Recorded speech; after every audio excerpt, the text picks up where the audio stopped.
So I want to switch gears a little bit right now and kind of move into the focus and the theme today, and really talk about how our no-code platform and the ecosystem around it is helping folks try to get beyond disruptive transformation and move towards sort of elevated digital execution.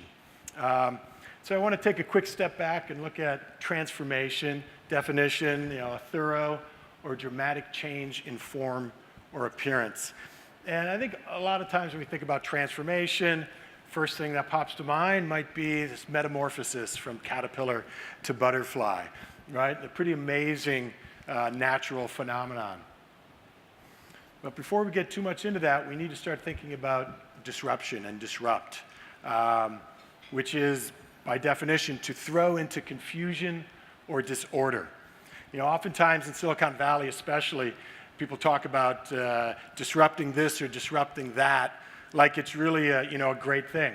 But oftentimes it's really quite problematic, especially for individual organizations or individual organisms.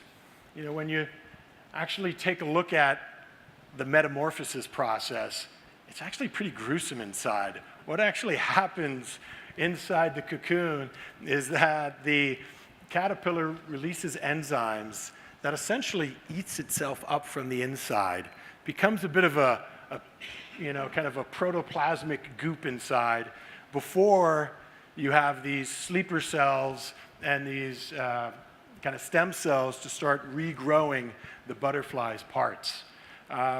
So it's really a profoundly disruptive process that occurs inside this cocoon. And as it turns out, those profoundly disruptive transformations tend to fail a lot. In terms of the butterfly, it's actually 98% failure rate. So between disease, between parasites, dehydration, actually there are very few caterpillars that make it to butterfly stage. And so in nature, these types of disruptive transformations are very fraught with failure. As it turns out, large disruptive transformations in business also have a high failure rate. According to a study by a Monitor Group in Forbes recently, 84% of companies fail when attempting digital transformation. To go on, why does this happen? There's many different reasons why a large effort, digital transformation, may fail, but there's three very common ones that come up again and again. Number one is just this idea of trying to take on a huge, large transformation that is imposed from the top down, from top executives or from outside consultants, in which really it's the folks at the frontline stakeholders are not involved in that process early on. They're not involved until it's already been decided, and then it's kind of imposed upon them. In best case scenario, maybe they accept reluctantly. Worst case scenario, maybe sort of outright revolt because they don't like the things that are changed or are being changed. So those two are the two most common ones kind of wrapped up together. Third one is actually an interesting one, an overweight focus on external customer use case. So oftentimes the bright and shiny use case that can be transformed digitally is the one that is external facing. But again, actually, as John Rymer has pointed out so accurately, that those external customer facing processes, oftentimes there are hundreds, even thousands of internal operations and workflows that support those. And those hundreds and thousands of operations are the ones that really need to be addressed if you're going to have the organization do a full digital transformation. So oftentimes those are overlooked while you're looking at the kind of the initial external customer use cases. So as we're trying to move now from what would be disruptive transformation to a more sort of digital execution, a few things the no-code way really brings to the table, which I think make a big difference. Number one is this empowering of the citizen developer. So empowering the person who is actually there at the front lines, that frontline stakeholder, to be able to make the change, make the solution that they need to manage those processes, those workflows. And then encouraging then this execution from the ground up. So as you have these citizen developers who are empowered, you'll find that the transformation that occurs is not from the top down, but from the bottom up, and from the folks who are actually working on those operations, who are creating those transformations. And then the third one, which is actually key, we're going to be talking about a lot here in my next 15 minutes, 20 minutes, is enabling the platform through the ecosystem of partners. Very critical. So let's move into the citizen developers. I want to highlight a few of our fantastic Kintone champions. Heather Johnson from Conrad, Betsy Thurlow from McCormick, and Clara Seimer from Live Well, Colorado. Guys, a little round of applause.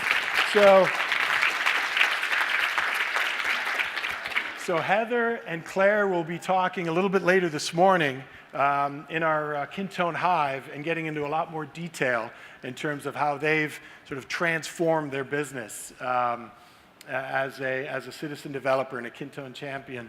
And Betsy will be talking in a session in the afternoon about how she did it. But real quickly, both Heather and Betsy work for organizations that have been around for a long time. And when they brought in Kintone, they introduced a real change, but started with one app and showed a tremendous amount of success. And then suddenly, many more people in the organization saw that and started clamoring for more change and more applications and more digital execution. So I think that's a recurring model, and I'll be very interested to see more detail later on this morning. So switching from there quickly over to the ecosystem. And today I want to talk about three key elements. We've got this native Kintone extensions, we have third-party service integrations, and then infrastructure, which is a critical element for us right now. And so as we move into native Kintone extensions, I'm going to highlight some of our partners who are here today so that you can, I'm just going to kind of touch on them quickly, give you a little taste, hopefully develop a thirst to learn more. But CSTAP is one of our key extension partners who've created a number of extensions to the platform to create more functionality for data coming in, data going out, data being displayed to folks who aren't on the Kintone platform. So great one there. Joizo, another one of our great partners, have developed a whole series of productivity plugins for the Kintone platform, including conditional dropdowns and bulk updates. So again, creating greater productivity with these extensions. Customine, a brand new platform, which is really an amazing doubling down on the citizen developer, where basically you can declare a customization, a JavaScript customization that you want in text, normal text, and this system will automatically generate the custom JavaScript code and deploy it on your application. Really amazing solution.